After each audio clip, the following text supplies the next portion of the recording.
बाँचौ रे गोरी तोर माया वो चुहक डारी रानी तोर माया मोल झोल डारी मैं नहीं बाँचूंगा राजा तोर माया हो चुहक डारी सुना राजा तोर माया हो चुहक डारी सुना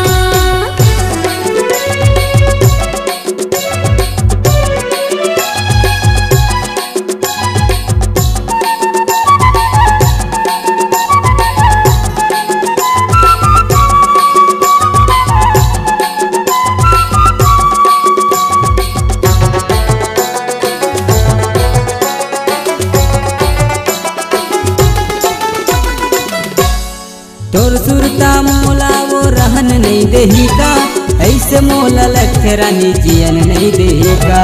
ऐसे मोला लख रानी जियन नहीं देही का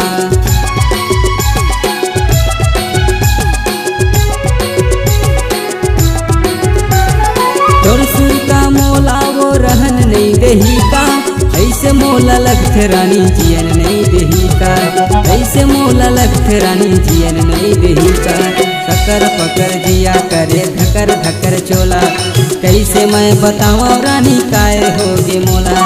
कैसे मैं बताऊं रानी काहे होगे मोला अरे नहीं बाँचौ रे गोरी तोर माया वो चुहक डारी रानी तोर माया मोला झोल डारी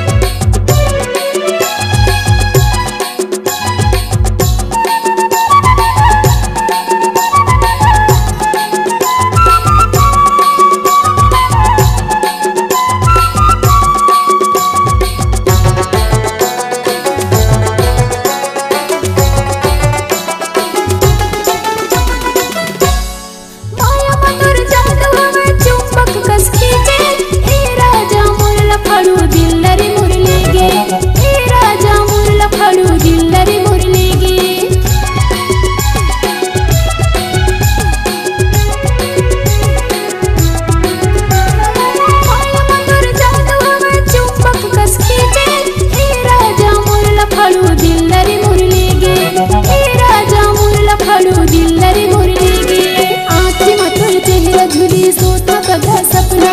अपन मन की तय राजा कर डरे मुल बसमा अपन मन की तय राजा कर डरे मुल बसमा अरे नहीं बाँचूंगा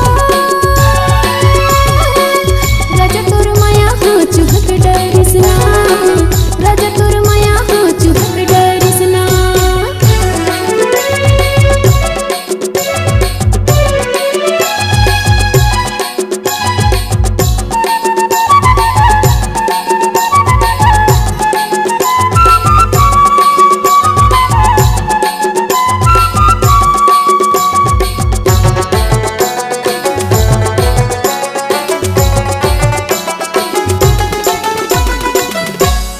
माया के मोहनी वो खवा के मंत्र मारे ना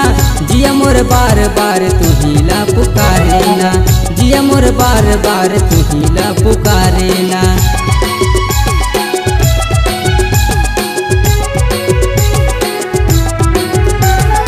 माया के मोहनी वो खवा के मंत्र मारे ना जिया मोर बार बार तू हीला पुकारे ना जिया मोर बार बार तू हीला पुकारे ना तोर माया में बैहा हो गया पगला वो दीवाना ज्यादा में बहुते हो जाही जलही वो जमाना ज्यादा में बहुते हो जाही जलही वो जमाना अरे नहीं बाँचौ रे गोरी तोर माया वो चुहक डारी गोरी तोर माया मोल झोल डारी अरे नहीं बाँचौ रे गोरी तोर माया वो चुहक डारी रानी तोर माया मोल झोल डारी राजा तोर माया हो चुहक डारी सुना भैया तोर माया हो चुहक डारी सुना गोरी तोर माया वो चुहक डारी रानी तोर माया मोल झोल डारी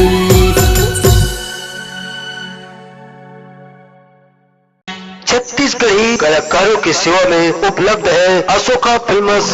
films audio video studio and editing mixing lab, जो करेंगे मल्टी डिजिटल रिकॉर्डिंग के साथ आपके स्वर को सुमधुर बनाएंगे। निर्माता निर्देशक राज कुलकर्णी। मोबाइल नंबर है 7389138468।